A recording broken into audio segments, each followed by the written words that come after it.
Voilà, donc bonjour à tous, bonjour à ceux à qui je n'ai pas encore dit bonjour. Je suis vraiment ravie de vous retrouver et de vous parler de ce merveilleux sujet qu'est l'intelligence émotionnelle. Je suis très ravie aussi de voir à quel point ce sujet intéresse, hein, puisque vous êtes vraiment très nombreux à vous être inscrits à ce webinaire et très nombreux à être présents. Au niveau du déroulé, je vais dans un premier temps vous faire une présentation donc des pouvoirs de l'intelligence émotionnelle et puis je garde un temps à la fin pour pouvoir répondre à quelques questions. Évidemment, je ne pourrai pas répondre à toutes les questions, mais voilà, sachez que il y aura ce temps à la fin pour échanger. Donc, ce que je vous propose pendant la présentation, c'est de ne pas mettre trop de questions dans le chat parce qu'évidemment, je ne peux pas les lire en même temps et surtout que voilà, il y en a beaucoup. Donc voilà, on se garde ce moment à la fin. Je voudrais demander aussi à toutes les personnes qui ont levé la main, s'il vous plaît, de l'enlever, puisque après, au moment où on échangera, je demanderai aux personnes qui veulent prendre la parole de lever la main, et donc sinon, ça va, on ne va pas pouvoir le faire comme ça. Donc merci à tous voilà, d'enlever votre main levée. Je vous ai vu, j'ai vu que vous étiez là et on recommencera tout à l'heure. Voilà, alors, je vais me présenter très très rapidement, puisque c'est pas le sujet, c'est pas moi, c'est l'intelligence émotionnelle. Donc je suis Lucie Loras et je suis tombée un peu par hasard dans l'intelligence émotionnelle. Il y a de ça plusieurs années, une dizaine d'années exactement. Et ça a changé ma vie, vraiment. Ça a changé ma vie professionnelle puisque j'accompagne depuis les gens à renforcer cette intelligence-là, ces compétences-là, en formation, en coaching, principalement en entreprise, mais pas que. Mais en fait, ce que j'ai envie de partager avec vous, c'est ça, c'est comment fonctionne l'intelligence émotionnelle et de vous montrer que nous avons tous des pouvoirs, vous en avez aussi, évidemment. Et l'idée, c'est évidemment de pouvoir les repérer pour tout simplement être plus intelligent émotionnellement, hein, puisque c'est ça le sujet. Donc, je vais partager avec vous mon écran. Voilà, j'ai préparé un support. Et je vous enverrai après le webinaire, le support, hein, puisque j'ai vos coordonnées du fait que vous soyez inscrits. Donc, vous recevrez ce support. Alors, ce que je vous mets à l'écran, c'est un peu étrange. C'est une machine. Vous la connaissez certainement. C'est la machine des temps modernes de Charlie Chaplin. Et je trouve que c'est intéressant, en tout cas moi c'est l'image que j'ai en tête, d'imaginer l'intelligence émotionnelle comme une machine. Alors c'est un peu étonnant, vous allez me dire, que je compare justement les émotions qui sont vraiment le propre de l'être humain à une machine. Mais vous allez voir que c'est pas si éloigné de ça, à partir du moment où l'idée de ce webinaire, c'est de vous expliquer comment fonctionne en fait la mécanique de l'intelligence émotionnelle en gardant cette image en tête. Cette image de machine avec comme ça de différents éléments, différents écrous qui sont tous connectés. Hein. Et l'idée du renforcement de l'intelligence émotionnelle, c'est un peu la même idée que d'améliorer notre machine, hein, qui est dans notre cerveau, afin de vraiment trouver les éléments de cette machine qui fonctionnent très très bien et ceux peut-être qui fonctionnent un peu moins bien. Et donc, qu'on va pouvoir renforcer. Je vous propose de garder ça en tête et puis vous allez voir qu'on va revenir dessus tout au long de cette présentation. Alors, on parle d'intelligence émotionnelle. Il s'agit donc d'intelligence des émotions. Hein. Il y a le mot intelligence et il y a le mot émotionnel. Donc, on parle bien des émotions. Je vous ai demandé dans un sondage là, sur le groupe LinkedIn quelle était l'émotion primaire avec laquelle vous aviez le plus de difficultés, hein, et ce qui est... voilà, les résultats sont 44% pour la colère, 42% pour la peur, 13% pour la tristesse et personne qui a de difficultés avec la joie. Alors ça, évidemment, c'est assez logique, hein, et on va voir pourquoi. Mais donc, l'intelligence émotionnelle, qui est donc l'intelligence des émotions, va en effet s'activer ou pas, hein, d'ailleurs, lorsque les émotions sont là. Et évidemment, plus l'émotion est forte, plus l'intensité est forte, plus ça risque d'être compliqué. Hein, et c'est tout ça, c'est ce qu'on va regarder ensemble. Donc, ces 4 émotions primaires ont été... sont ressorties suite aux travaux de Paul Ekman, hein, qui est un psychologue qui a fait vraiment beaucoup de recherches sur les émotions. On peut rajouter le dégoût et la surprise, hein, qui sont aussi catégorisés dans les émotions primaires, mais on peut aussi mettre le dégoût sous la peur, la surprise sous la peur dans le cas d'une mauvaise surprise ou la joie dans le cas d'une bonne surprise. Donc voilà, c'est en ça où je vous propose de rester sur ces 4 émotions primaires. Et ce qui est intéressant de savoir, c'est qu'il y a plus de 100 émotions qui découlent de ces émotions primaires. Et donc, ce qu'on va voir, c'est un peu le haut de l'iceberg, donc souvent ces 4 émotions primaires, mais ce qui va être intéressant, et on va voir pourquoi, c'est d'aller peut-être identifier l'émotion et donc l'intensité la plus juste qui découle de ces émotions primaires. Je vous enverrai après le webinaire par mail la liste, enfin une liste en tout cas, d'émotions secondaires, voilà, qui peut aussi nous aider à voilà, identifier l'émotion et l'intensité de l'émotion la plus juste. On va voir pourquoi faire ça. Donc voilà, il est important pour moi de rappeler évidemment de façon très rapide, puisque ce n'est pas un webinaire sur les émotions, mais en tout cas de partir de là, puisque c'est bien au sujet de ces émotions qu'on va ensuite pouvoir faire preuve d'intelligence ou pas selon les situations. Donc face à ces émotions, il y a 2 solutions en gros. Il y a la solution, l'émotion prend le pouvoir. L'émotion, c'est l'émotion qui commande, en fait, hein, qui prend la télécommande, donc qui prend les commandes de la machine pour rester sur l'image de la machine. Ou alors, en effet, on est capable de rester maître de ces réactions face aux émotions. Même si l'émotion est forte, on peut, alors j'ai quelqu'un qui me disait tout à l'heure dans le chat, l'intelligence émotionnelle, ça consiste à rester objectif et rationnel, même face à une émotion. Évidemment, c'est facile à dire, mais ce n'est pas toujours facile à faire, hein, puisque plus l'émotion est forte, plus l'émotion de peur est forte, plus l'émotion de colère est forte ou tristesse, pour rester sur les 3 émotions dites désagréables, enfin dites négatives puisqu'elles sont désagréables, mais dites négatives. L'idée est donc de rester intelligent vis-à-vis de ces émotions. Alors, ce qui est intéressant, c'est que vous avez, personne n'a choisi la joie, puisqu'a priori, la joie, en effet, est plus agréable que les 3 autres. Mais ce qu'il faut bien noter, c'est que toutes les émotions ont autant d'intérêt les unes que les autres.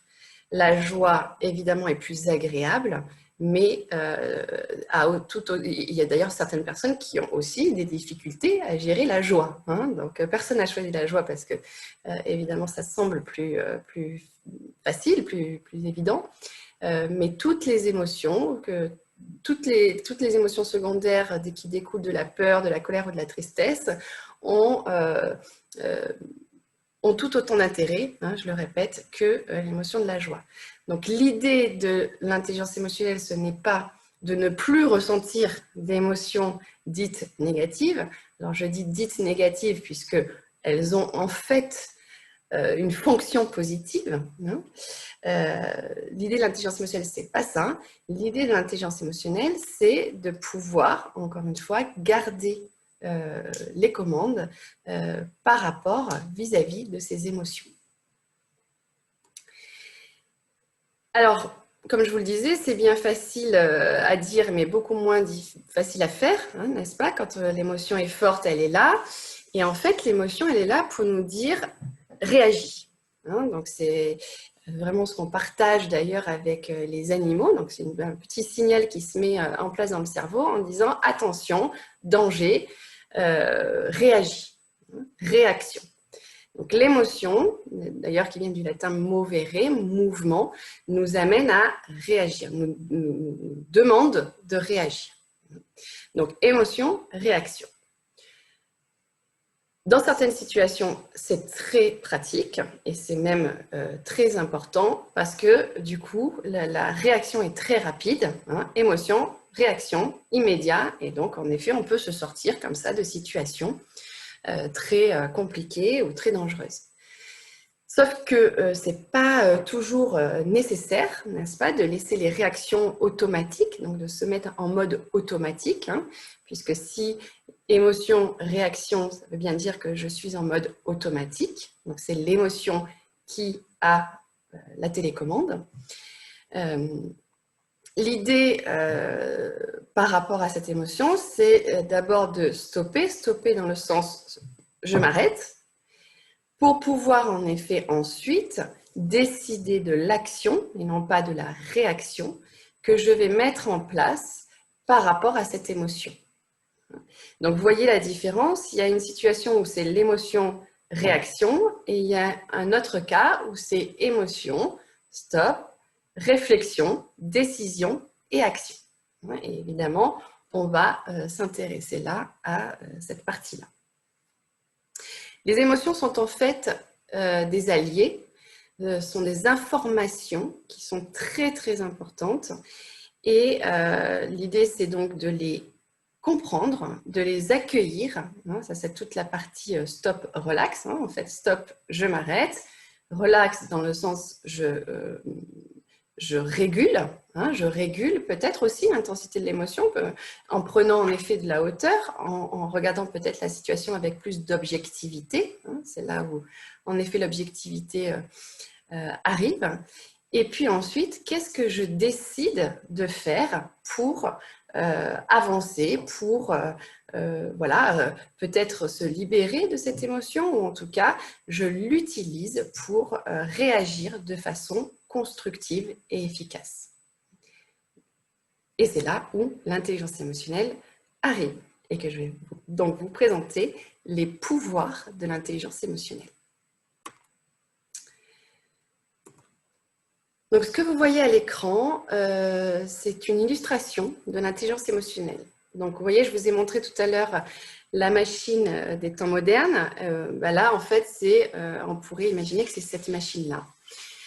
On a tous une intelligence émotionnelle, hein, donc je vous rassure, si certains d'entre vous pensaient que c'était juste quelques personnes qui étaient concernées, non, tout le monde a une intelligence émotionnelle, mais tout le monde a une intelligence émotionnelle différente. Hein, donc voilà, c'est en ça où c'est un peu particulier et c'est en ça où évidemment l'accompagnement est très personnalisé, c'est bien en fonction de son mode d'emploi, si on reprend l'idée de la machine. Ce que vous voyez à l'écran, c'est le modèle de l'intelligence émotionnelle qui est issu du test EQI, qui est le diagnostic de quotient émotionnel hein, que j'utilise voilà, dans mes formations et dans mes accompagnements. Donc voilà, sachez qu'il est possible de remplir un test et d'avoir son diagnostic. Ça permet là, à l'écran, de voir un peu comment fonctionne cette machine. Donc, il y a une première dimension qui est la perception de soi, qui va être en effet toute la partie qu'on va pouvoir utiliser dans le stop, c'est-à-dire vraiment de bien comprendre ce qu'on ressent, de bien comprendre ce qui se passe en fait à l'intérieur de soi. La première étape, le connais-toi toi-même, mieux se connaître, mieux se comprendre, est évidemment indispensable pour pouvoir ensuite utiliser ces informations émotionnelles. Donc, ce qu'on voit dans cette partie perception de soi, on voit 3 compétences. Je vais parler des compétences de l'intelligence émotionnelle, ou pour reprendre le terme de ce webinaire, les pouvoirs. Donc, tout le monde a, encore une fois, je le rappelle, a ses pouvoirs, plus ou moins développés. Donc, l'amour-propre, la confiance en soi. La réalisation de soi, c'est la capacité à se réaliser, donc à bien comprendre qui on est et ce qu'on souhaite mettre en place pour se réaliser, se développer. Et conscience de soi émotionnelle, c'est la capacité à bien comprendre ses émotions, à déjà les identifier. C'était là où je vous parlais de cette liste qui peut aider aussi, bien identifier l'émotion que je ressens, la comprendre et l'accueillir, dans cette idée d'acceptation. Parce que je peux parfois ne pas accepter mon émotion. Et après, on voit tout ce que ça peut avoir comme conséquence sur le reste du système, de la machine. Ensuite, on observe les compétences de l'expression, c'est-à-dire ce que je vais exprimer, ce que je vais donner de moi à l'extérieur. Donc, on voit là différentes compétences. L'expression émotionnelle, qui est la capacité à exprimer ses émotions, son ressenti. Par exemple, si je reviens à mon modèle de tout à l'heure, le stop, relax et go, action, l'expression de ces émotions peut être évidemment une action très positive dans le sens où d'exprimer à l'autre ce que je ressens. Évidemment, de façon constructive et recevable. Plus c'est constructif et recevable, mieux c'est, évidemment. Affirmation de soi, c'est la capacité à exprimer son avis, son opinion. Et indépendance, c'est la capacité à ne pas être influencé émotionnellement. Ensuite, on arrive sur la dimension des relations humaines. Donc, beaucoup d'entre vous ont parlé du besoin au niveau des relations interpersonnelles. Eh bien, c'est bien ici que ça se joue. C'est-à-dire aussi bien comprendre l'autre, les émotions de l'autre, l'empathie, par exemple, être capable de créer du lien et d'être en relation, et puis aussi d'agir pour la responsabilité sociale, c'est-à-dire vraiment pour le bien général, si je peux dire ça comme ça. Ensuite, on arrive sur une dimension très, très importante de l'intelligence émotionnelle, c'est la prise de décision. Puisque je vous ai dit tout à l'heure que dans le principe de mettre à l'œuvre son intelligence émotionnelle, il y a bien une idée de je prends une décision, je décide de ce que je fais et non pas je laisse l'émotion décider de ce que je vais faire, c'est ça la différence. Et donc en effet, dans cette dimension, on a bien la compétence sens de la réalité, c'est l'objectivité dont on parlait tout à l'heure. La résolution de problèmes, qui est donc la capacité à mettre en place des solutions, des actions pour résoudre les problèmes. Et le contrôle des impulsions, en effet, qui va être là, la compétence qui va permettre de ne pas réagir justement de façon impulsive. Donc plus le contrôle des impulsions sera fort, plus on va être capable de se poser, le stop, de réfléchir à la meilleure décision et action à mettre en place. Et enfin, la dernière dimension, pardon, le chat qui se promène. La dernière dimension, c'est la gestion du stress, qui est, et c'est d'ailleurs une dimension qui est très importante en ce moment dans la situation actuelle. La gestion du stress va définir la capacité à gérer les situations difficiles. Donc, sous-entendu, les situations qui vont générer du stress chez moi. Donc la gestion du stress, ça n'est pas ne pas ressentir de stress. Ça, je précise parce que j'ai parfois des gens qui viennent me voir et disent je voudrais ne plus jamais stresser. Et donc l'idée, c'est pas de ne plus, en tout cas de ne plus être dans des situations de stress, mais de mieux gérer ce stress et d'en faire une force. Puisqu'on voit dans cette dimension-là qu'il y a la compétence flexibilité. Donc ça, c'est la capacité à s'adapter, à s'adapter à la situation. La tolérance au stress, qui est la capacité à tolérer le stress. Et l'optimisme, qui est... Alors ça, c'est important, parce que l'optimisme, on pense souvent que c'est être positif quoi qu'il arrive. Non, l'optimisme, c'est la capacité à mettre en place des actions positives, constructives, de voir des opportunités, en fait, même dans la difficulté, même par rapport à une émotion négative forte, vraiment cette capacité à transformer le négatif, ou en tout cas la réalité objective, en une action positive pour soi, pour les autres, pour l'entreprise, pour voilà, le groupe, etc. Donc, ce que je vous présente là, évidemment, de façon très synthétique, c'est les 15 compétences de l'intelligence émotionnelle ou les pouvoirs de l'intelligence émotionnelle. Et ce que je vous propose à partir de là, c'est d'identifier quels sont vos super pouvoirs, c'est-à-dire là où vous êtes très fort, et d'en faire vraiment des forces, c'est-à-dire de se reposer dessus dans les situations où l'émotion prend donc le pouvoir, de pouvoir vraiment se reposer sur vos forces, et puis d'identifier les compétences qui sont un peu en dessous ou moins développées. On a tous des compétences plus développées que d'autres.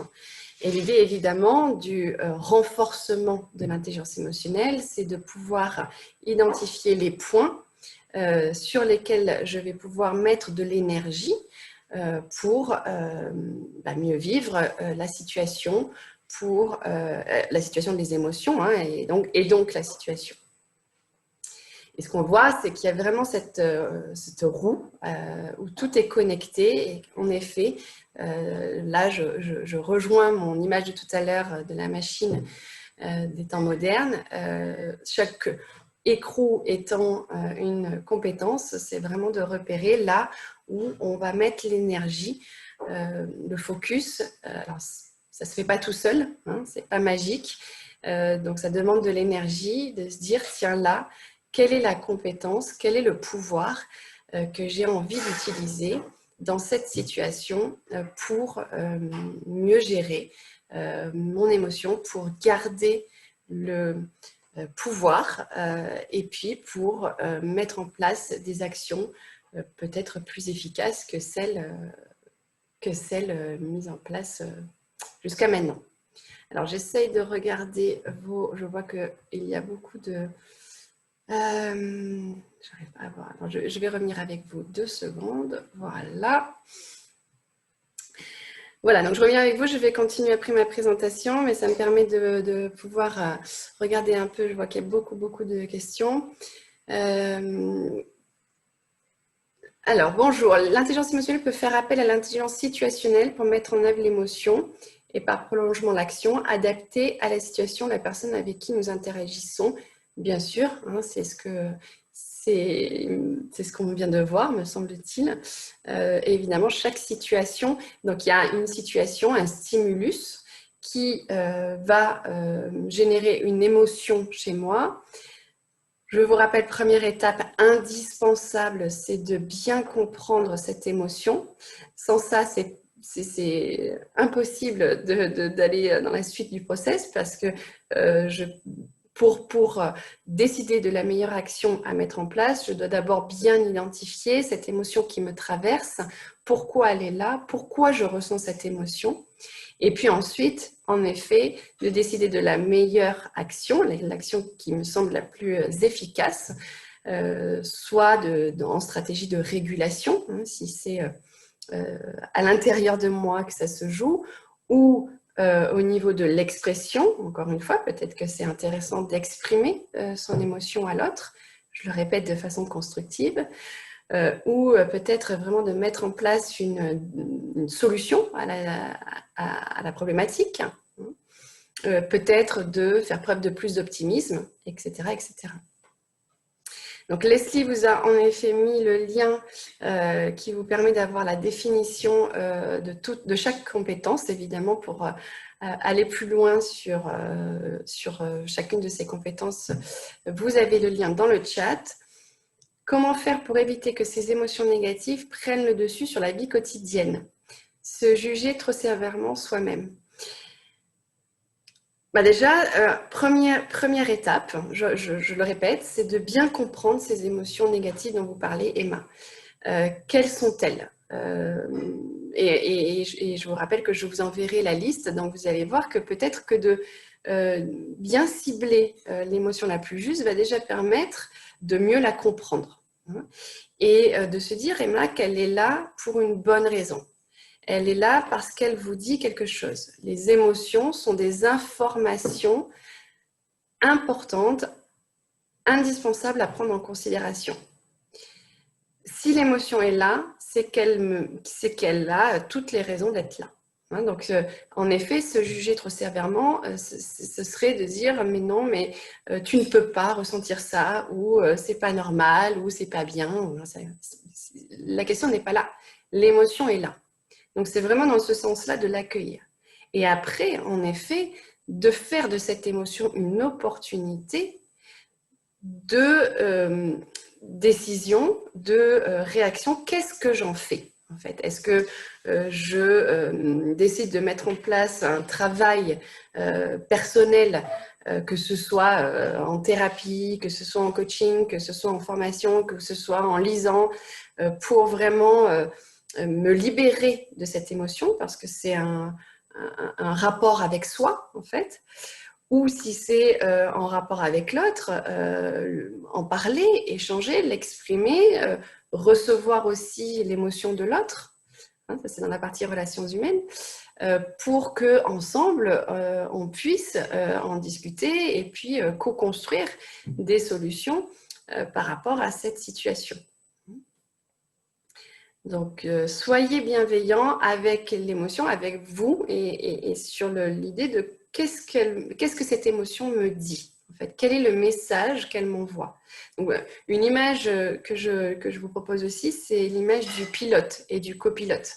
Une image que je donne souvent, peut-être certains d'entre vous m'ont déjà entendu parler de ça. Il y a le pilote et le copilote dans les rallyes, enfin, dans les courses. Le pilote et le copilote est très important. Il est vraiment indispensable parce qu'il donne au pilote des informations très importantes que le pilote n'a pas toujours le temps de voir ou de prendre en considération.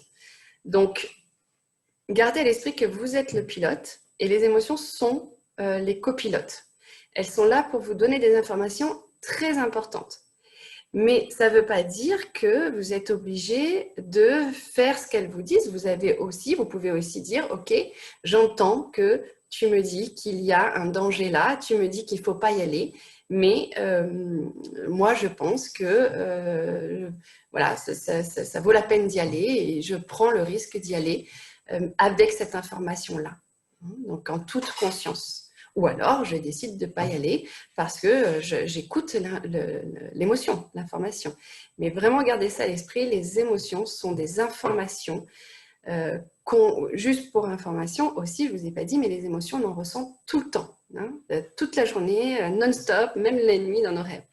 Donc, évidemment, plus elles sont fortes, plus elles sont désagréables, plus c'est compliqué. Et puis, ce qui se passe souvent, c'est que quand l'émotion prend le pouvoir, les commandes, ça crée un filtre, en fait. Et je vais avoir tendance à voir et avoir une lecture de tout ce qui se passe via ce filtre, via le filtre de l'émotion. Donc, si je ne fais pas ce travail de stop et sur le support relax, dans le sens vraiment Alors là, c'est là où on peut mettre en place des exercices de respiration, de méditation, de sport, de yoga, tout ce que vous voulez, pour prendre de la hauteur et regarder la situation avec plus de hauteur en sortant finalement de ce filtre et peut-être de voir plus de choses et de voir aussi, et puis peut-être de permettre d'être plus bienveillant vis-à-vis de soi-même. Si l'estime de soi est défaillante, le reste des éléments me paraît compromis. En effet, l'amour propre, c'est la première compétence, hein, c'est un peu le point de départ du système, de la machine. Donc, si l'estime de soi est plutôt basse, l'idée, ça serait peut-être en effet de commencer par là et de voir en effet que c'est cette estime de soi basse qui va en fait avoir un impact sur tous les autres éléments du système. Alors, ce qui ne veut pas dire que c'est grave, ce qui veut dire justement que peut-être aussi on peut utiliser d'autres compétences qui sont plus fortes pour renforcer son estime de soi. Mais en effet, c'est une des compétences évidemment qui est en intra et qui est un peu à la base de tout le reste. Une bonne conscience de soi permet une meilleure conscience des autres. Alors, oui ou non, hein, on peut avoir une très bonne conscience de soi et être déconnecté des émotions de l'autre, hein, c'est tout à fait possible. Donc, évidemment, plus on va comprendre les émotions, plus on va pouvoir les intégrer, alors déjà les siennes et puis celles des autres, si en effet on s'intéresse à ça et si on a envie de s'intéresser aux émotions des autres. Quelle est la frontière entre l'intelligence émotionnelle et les pouvoirs de l'intelligence émotionnelle et les principes de la PNL? Donc, les pouvoirs de l'intelligence émotionnelle, c'est vraiment... j'appelle ça les pouvoirs, je vais vous dire, dans mes formations. Je pars du principe que, et c'est une réalité, que chacun a des pouvoirs. L'idée, c'est en effet de pouvoir les identifier, d'en avoir conscience. Hein, donc, ce n'est pas toujours le cas et c'est d'ailleurs pour ça que le test de QE est intéressant car il permet vraiment de savoir là où je suis plutôt fort, ce qui est plutôt développé et ce qui est moins développé.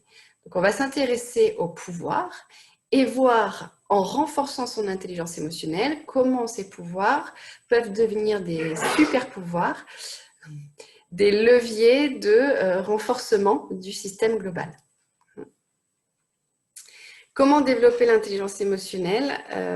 Ça, je vais vous en parler ensuite. Donc, je vais juste repartager avec vous mon écran et après, on reviendra sur les questions. Voilà, donc, comment renforcer son intelligence émotionnelle? En identifiant ses forces et en identifiant les compétences qu'on gagne à développer pour renforcer son intelligence émotionnelle. Pensez à une situation où vous avez ressenti une émotion donc plutôt négative, hein, si je reprends le sondage, donc peur et colère plutôt, puisque c'était les deux émotions qui, pour lesquelles vous aviez le plus de difficultés. Alors, ce qui est logique, hein, puisque c'est les deux émotions, évidemment, qui vont donner le signal attention, danger, réaction, mets-toi en mode automatique. Et donc, les réactions automatiques, en mode automatique face à une émotion forte sont la paralysie, la fuite et le combat. Hein, ce sont les trois réactions de l'être humain et qu'on partage avec les animaux en mode automatique.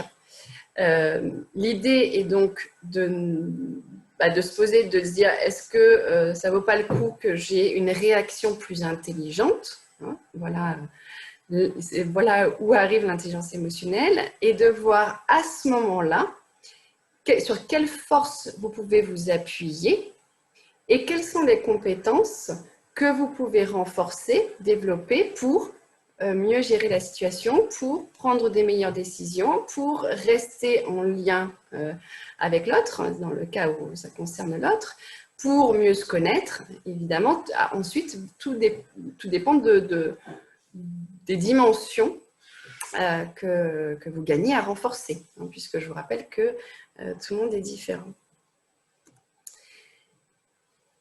Donc l'intelligence émotionnelle est aujourd'hui, depuis 2020, hein, donc ça, ces données-là, elles viennent du forum de Davos qui a eu lieu en 2017. Donc sachez que l'intelligence émotionnelle, pourquoi tout le monde s'intéresse à ça aujourd'hui, c'est pas un hasard, hein, c'est pas tout d'un coup, on se rend compte qu'on ressent des émotions et que ça pourrait être intéressant. Donc, le Forum de Davos en 2017 a fait apparaître l'intelligence émotionnelle comme la 5e compétence la plus recherchée en entreprise à partir de 2020, hein, donc depuis l'année dernière. Et alors, avec la situation qu'on a tous vécue en 2020, d'autant plus évidemment important et intéressant, puisque voilà, et plus on va être capable de gérer ses émotions, plus on va être capable de rester positif malgré la situation. Je le rappelle, ça ne veut pas dire qu'il n'y a pas de problème, tout va bien, c'est pas ça, hein, c'est comment je transforme cette situation ou cette émotion en opportunité pour grandir, en fait, pour apprendre, pour changer, pour mettre en place de nouvelles idées, hein, faire preuve de créativité. Et vous voyez d'ailleurs que la créativité qui est en première position est évidemment une compétence de l'intelligence émotionnelle, puisque l'intelligence émotionnelle, c'est le comportement, hein, c'est le savoir-être.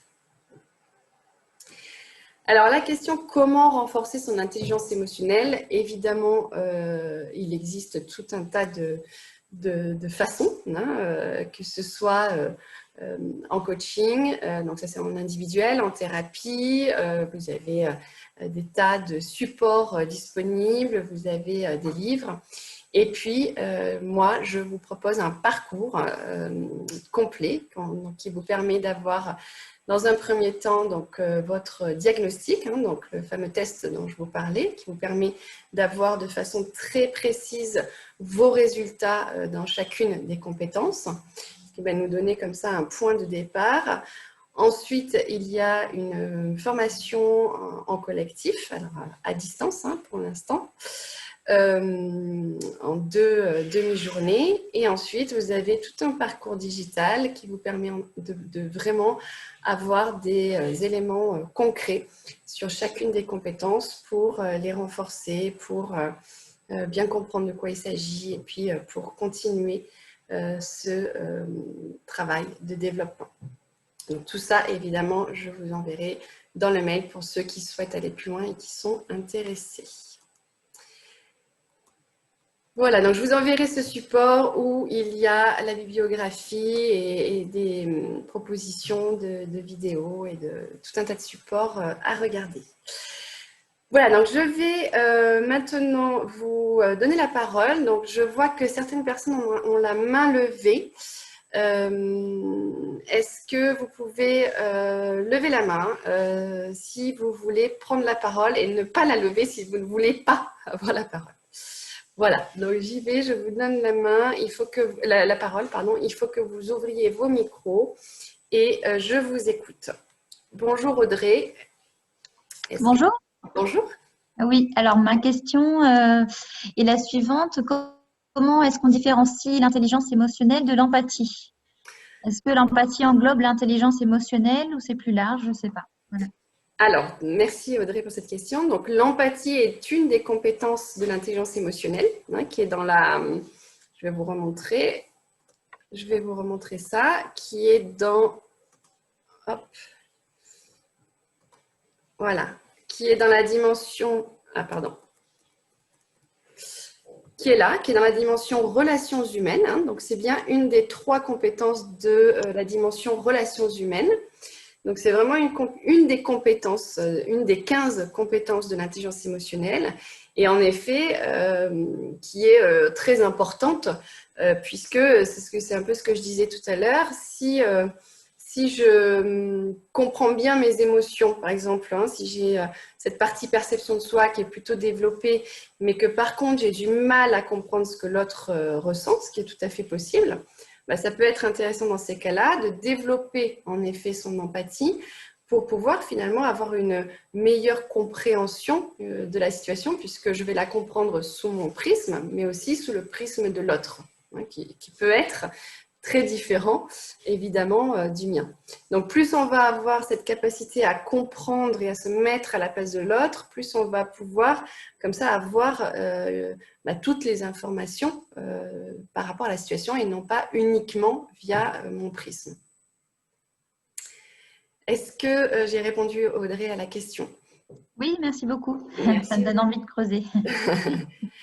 Alors, Amandine, je vous donne la parole. Bonjour Amandine, vous pouvez ouvrir le micro et je vous écoute. Bonjour, j'aurais souhaité savoir à quelle hauteur l'intelligence émotionnelle, elle peut s'identifier pour les personnes ayant un haut potentiel intellectuel. Ah, j'entends un petit bébé. Oui, désolée. C'est pas grave, c'est agréable. Alors, c'est une question qu'on pose souvent, évidemment. Alors, c'est intéressant, Amandine, vous avez fait un lapsus avec l'intelligence artificielle. Donc, j'en profite pour rebondir là-dessus. Évidemment, l'intelligence émotionnelle et l'intelligence artificielle sont reliées. Alors, reliées dans quel sens? Dans le sens où c'est aussi pour ces raisons-là que depuis 2020, si on suit le forum de Davos, l'intelligence émotionnelle est aussi recherchée en entreprise. C'est bien parce que l'intelligence artificielle augmente et que de l'autre côté, l'intelligence émotionnelle qui est pour le moment propre à l'humain est aussi, voire plus, enfin en tout cas tout autant intéressante que l'intelligence artificielle en entreprise. Donc, je faisais juste une petite parenthèse là-dessus. L'intelligence émotionnelle et les hauts potentiels, c'est vraiment un sujet qui mérite un webinaire en lui-même que je vais proposer, hein, Amandine, puisque c'est évidemment quelque chose qu'on me demande souvent.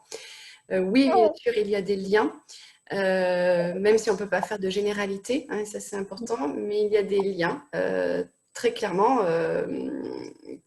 puisque voilà, c'est spécifique à ces profils-là, ou même si on le voit dès l'enfance chez les enfants précoces, il y a vraiment quelque chose au niveau des émotions qui se passe, qui est différent. Et donc, en effet, quand on arrive à l'âge adulte, ça peut être évidemment très intéressant et souvent d'ailleurs, beaucoup de personnes le font, de pouvoir vraiment renforcer cette intelligence-là pour finalement se sentir mieux. Hein, parce que ce que je ne vous ai pas dit et qui est quand même très important, c'est que la finalité de tout ça, parce que c'est à quoi ça sert, hein, la finalité, c'est quand même de se sentir mieux. Parce que en régulant ses émotions, en les gérant mieux, en prenant de meilleures décisions, l'idée au final c'est de se sentir mieux. Alors se sentir mieux, ça ne veut pas dire ne jamais souffrir, ne jamais être triste, ne jamais être en colère et ne jamais avoir peur, hein. Je le précise bien. Se sentir mieux, c'est de se sentir plus aligné finalement avec ses réactions. Et puis faire en sorte aussi que les autres se sentent mieux avec nous, hein. Donc c'est vraiment dans cette idée-là. Donc j'encourage tous les HP évidemment qui en ressentent le besoin d'aller plus loin sur ce sujet-là. Donc Amandine, je proposerai un webinaire spécifique là-dessus et on ira plus loin sur cette notion-là. Merci à vous. Merci Amandine. Alors, beaucoup de personnes qui... Je fais dans l'ordre, hein, je suis désolée. Alexandre, bonjour Alexandre. Bonjour. Alors justement, c'est dans la continuité parfaite qui vient d'être évoquée. J'ai fait l'objet d'un test VICE-4 où j'ai été identifié HPI et multipotentiel, hypersensible par ailleurs. Oui. Et moi, c'est effectivement l'inverse, c'est-à-dire que le pilote avait les pleins pouvoirs. Le copilote se manifestait, mais je ne l'écoutais jamais. Oui. Et donc, j'ai perdu le sens justement de la spontanéité de l'émotion. Oui. Merci Alexandre pour ce partage. Pour le coup, c'est plus un partage qu'une question, j'ai l'impression, mais c'est C'est très intéressant. Oui, en effet, il y a les deux cas. Hein. Il y a les personnes qui n'écoutent pas les informations du copilote, en effet.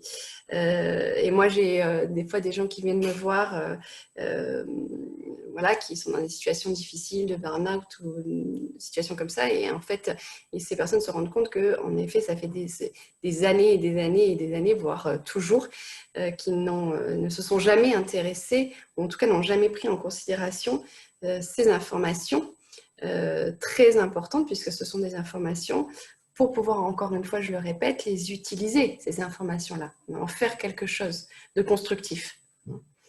Donc, merci pour ce partage. Et en effet, ça peut... alors, voilà, ça peut être en effet un fonctionnement assez récurrent chez les hauts potentiels, en effet. D'accord. Et quelles seraient vos recommandations de fait pour pouvoir éventuellement se reconnecter avec la spontanéité de l'émotion, mais sans non plus basculer sur la perte de contrôle totale? Ben, c'est toujours une histoire d'équilibre, en effet. Hein. Mais la recommandation, c'est la même que tout à l'heure. C'est déjà de prendre ce temps avec soi pour bien comprendre cette émotion. Encore une fois, je vous rappelle, je vous enverrai la liste. On voit que il y a les 4 émotions mères, d'accord, et puis il y a une centaine d'émotions secondaires. Donc, d'aller de s'amuser vraiment à chercher l'émotion la plus juste, c'est la première chose, et puis de chercher à comprendre comment cette émotion peut être une opportunité pour soi et ou pour les autres. Donc, c'est vraiment de l'accueillir, Alexandre, c'est de l'accueillir avec bienveillance et de ne pas la voir comme une ennemie, puisque c'est une alliée. Donc, ma recommandation dans ce que vous dites est enfin, il n'y a pas de raison en fait de perdre le contrôle à partir du moment où tout ça est très conscient. En fait. Le risque de la perte de contrôle, c'est quand ça devient plus conscient et c'est l'émotion qui prend le pouvoir. Mais tant que c'est conscient et qu'on fait ce processus le plus sincèrement possible. Vous savez, je donne souvent l'exemple de la jalousie, qui est une émotion qui a mauvaise réputation. On dit qu'il ne faut pas être jaloux, que ce n'est pas bien d'être jaloux. Et pour autant, cette émotion, elle existe, hein, elle est là. Et quand elle est là, l'idée, c'est déjà de l'identifier, de l'accueillir, et puis ensuite, de voir ce qu'on fait par rapport à cette émotion. Et peut-être de se rendre compte que, voilà, elle n'est peut-être pas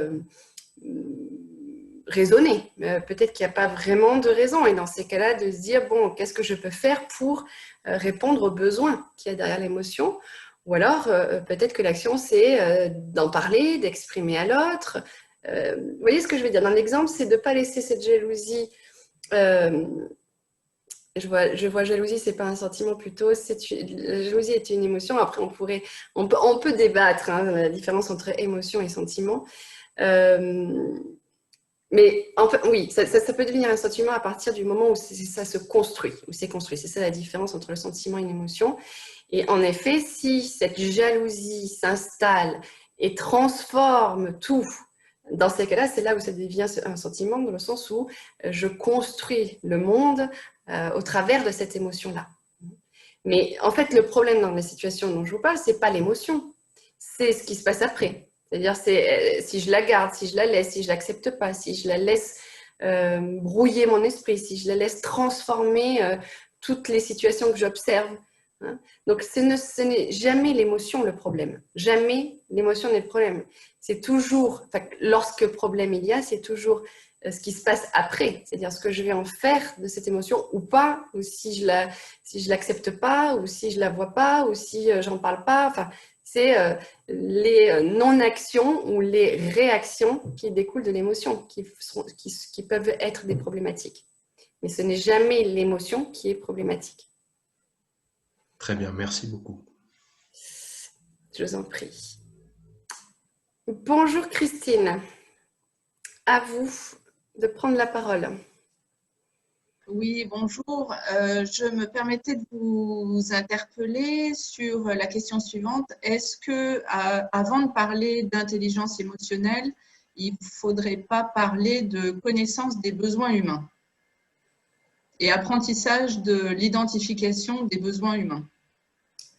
Oui, alors Christine, c'est intéressant. Donc, qu'entendez-vous par besoin humain? Bah, j'entends les besoins d'affiliation, les besoins physiologiques, les besoins d'appartenance, les Oui, besoins d'accomplissement, la pyramide de Maslow, quoi. d'accord. Alors, c'est super intéressant parce qu'en effet, je vous ai pas fait la présentation totale, évidemment, puisque nous avons qu'une heure.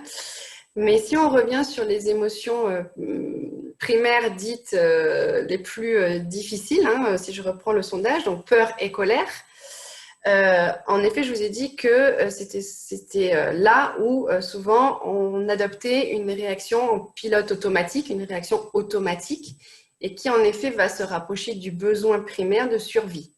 C'est vraiment, il y a une partie du cerveau qui se coupe pour dire attention danger, adopte une réaction de survie. Donc ça vraiment en lien avec le besoin de survie, c'est ce qu'on a gardé, hein, c'est aussi grâce à ça qu'on a survécu. Donc je vous le disais, de temps en temps, la réaction automatique a tout à fait le droit et même l'intérêt d'exister.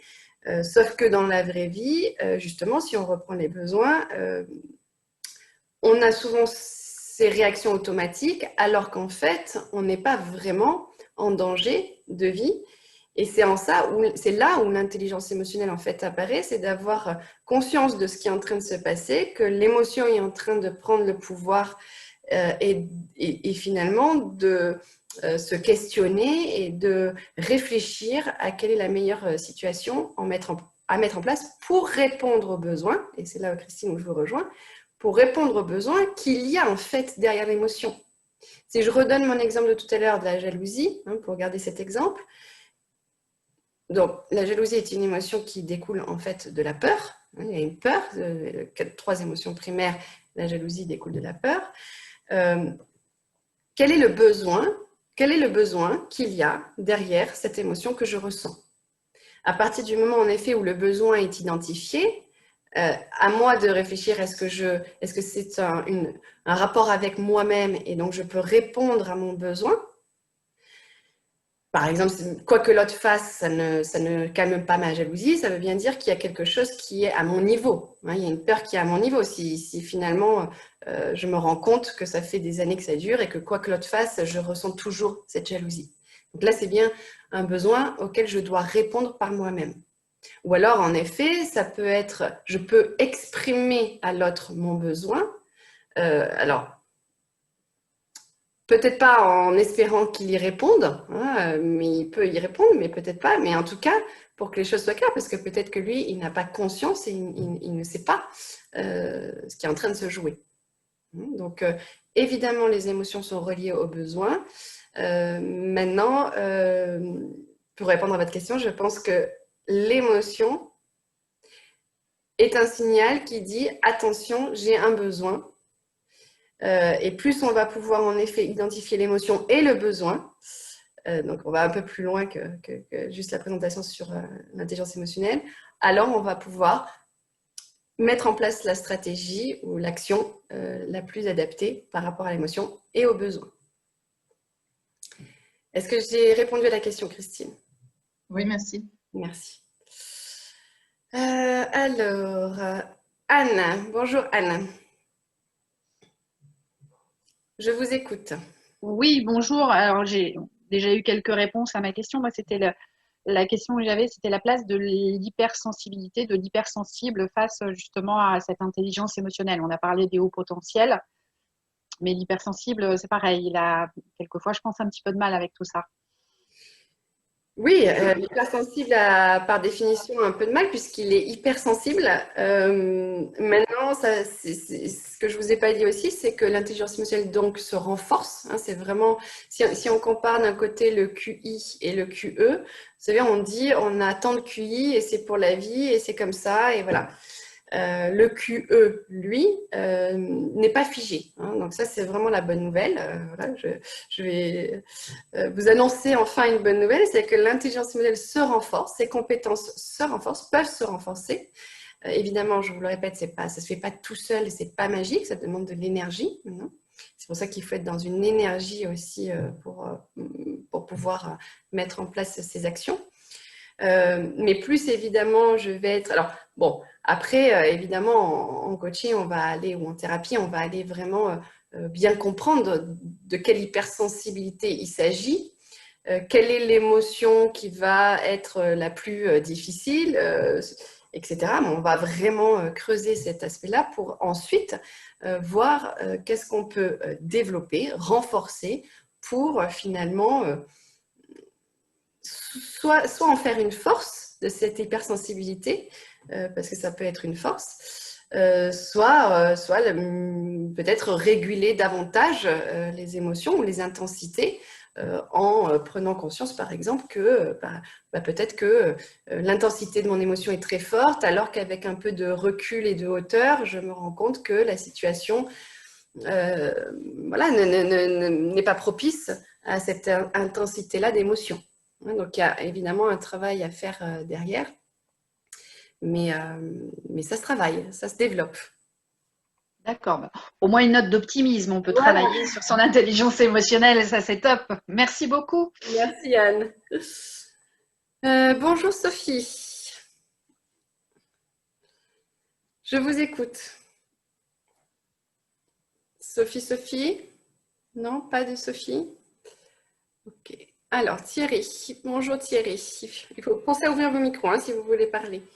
Bonjour, vous m'entendez? Oui, très bien. Oui. Désolé, je suis arrivé en retard parce que j'étais au téléphone avec une zèbre et donc, j'ai pas suivi le début de votre intervention qui, sur la fin, est très intéressante et m'interpelle sur beaucoup de choses en fait. Je voulais vous poser la question en entreprise pour vous. Quelle est la structure organisationnelle qui tire parti le plus possible du QE et qui permet aussi aux ressources humaines de se développer sur ces aspects-là?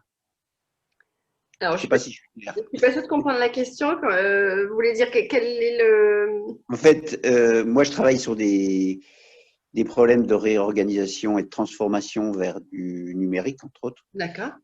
Et je m'aperçois que les organisations de type holistique, alors je ne sais pas si ça vous parle, sont beaucoup plus efficaces pour tirer parti des gens qui sont déjà très orientés sur la partie émotionnelle, plutôt que des organisations très hiérarchiques, comme on a pu le connaître dans le passé, ou comme on le connaît encore beaucoup dans l'administration, voire dans le privé, sur des anciennes industries classiques. Alors, je schématise. Je pense avoir compris. Je vais vous dire ce que je pense de ça. Je vous parle depuis tout à l'heure de l'intelligence émotionnelle. J'ai commencé, alors peut-être Thierry, vous n'étiez pas là par vous montrer une image d'une machine en disant que c'était un peu étonnant et j'en ai bien conscience de comparer l'intelligence émotionnelle à une machine puisque justement on parle d'émotion et d'être humain. Mais tout le monde a une intelligence émotionnelle, tout le monde gagne à mieux se connaître, à s'exprimer de façon constructive et recevable, à avoir de meilleures relations, dans le sens des relations plus saines, plus authentiques, à prendre de meilleures décisions et à mieux gérer le stress, pour reprendre les 5 dimensions de l'intelligence émotionnelle. Et à partir de là, n'importe qui, n'importe quel être humain, quelle que soit sa fonction, son domaine public, privé, manager, collaborateur, etc., comptabilité versus communication, je le dis souvent, moi, quand on fait appel à moi, évidemment, ce n'est pas pour apprendre à maîtriser Excel. C'est pour savoir comment on peut faire en sorte d'avoir des meilleures relations, que les choses se passent mieux, que ce soit plus fluide, que ce soit plus sain. Et au final, en effet, l'organisation, quelle qu'elle soit, y gagne. Donc à votre question, Thierry, je répondrai tout le monde. Tout le monde y gagne. Et c'est bien pour ça, d'ailleurs, qu'il y a de plus en plus d'entreprises, d'associations, de personnes, même au niveau de la vie personnelle, qui s'intéressent à ce sujet-là, parce que c'est clairement aujourd'hui ce qui va permettre de faire la différence dans une même fonction, à même diplôme, à même connaissance et expertise. Oui, en effet, on va peut-être préférer travailler avec la personne qui a une intelligence émotionnelle plus développée. Je peux en reposer une deuxième ou je laisse mon tour et je reviens? Comme il reste 1 minute, Thierry, je vous propose le tour. Voilà, et je prends une dernière personne pour les questions. Et puis après, de toute façon, vous aurez mon mail. Hein, je vais vous envoyer un mail. Bon, vous n'hésitez pas à me contacter hein, si vous voulez aller plus loin. Alors, Catherine, je vous donne la parole pour terminer. La dernière question. En attendant, je vois l'approche de la CNV avec ses étapes est très utile, oui. Valérie, on peut d'ailleurs mettre toutes les compétences de l'intelligence émotionnelle derrière la CNV. Donc, je vois que Catherine n'est pas là, je vais donner la parole à Alix. Bonjour Alix. Ah, excusez-moi, le signal du micro ne s'affichait pas sur mon écran. C'est juste pour vous demander qu'est-ce que vous pensez de l'énéagramme, donc de ce fameux test, parce que moi je l'ai fait et ça m'a apporté énormément, donc c'est encore une autre grille de lecture et je voulais avoir votre avis. Voilà. Écoutez, toutes ces grilles de lecture sont intéressantes. Il en existe plusieurs, hein, donc l'énéagramme, ProcessCom, DISC, MBTI, enfin voilà, j'en cite quelques-uns. Ils sont tous intéressants, évidemment. Donc, j'en pense que c'est très intéressant. Maintenant, la grosse différence entre ces outils-là et le test de QE dont je vous ai parlé là, la grosse différence, c'est que le test de QE va permettre, ne donne pas de profil. Il n'y a pas juste 9 lettres ou 16 profils ou 4 couleurs. Chaque profil est différent. Puisque en fait, il va nous permettre vraiment de mettre en évidence son comportement, son fonctionnement global. Donc, par exemple, pour faire un lien avec l'énéagramme, si vous voulez aller un peu plus vers un aspect ou un peu moins dans un autre, c'est là où ça va être intéressant de voir sur quelle force on peut s'appuyer et quelles sont les compétences de l'intelligence émotionnelle qu'on peut développer. C'est en ça d'ailleurs où ces outils sont très complémentaires. D'accord, ok. En tout cas, un tout grand merci pour votre présentation. C'était très agréable et une très bonne formule, je trouve. Écoutez, merci beaucoup, Catherine. Et tout le monde. Donc, en effet, on va s'arrêter là. Je vais vous envoyer un mail. Donc, pensez à regarder dans les spams parce que je sais que parfois, comme j'envoie beaucoup de mails, je peux arriver dans les spams. Donc, si vous n'avez pas mon mail, regardez dans les spams. Et je vous enverrai le support. Et évidemment, vous pouvez me contacter pour tout un tas d'informations ou si vous souhaitez aller plus loin sur ce parcours de développement de l'intelligence émotionnelle. Bonne journée, à très bientôt. Au revoir.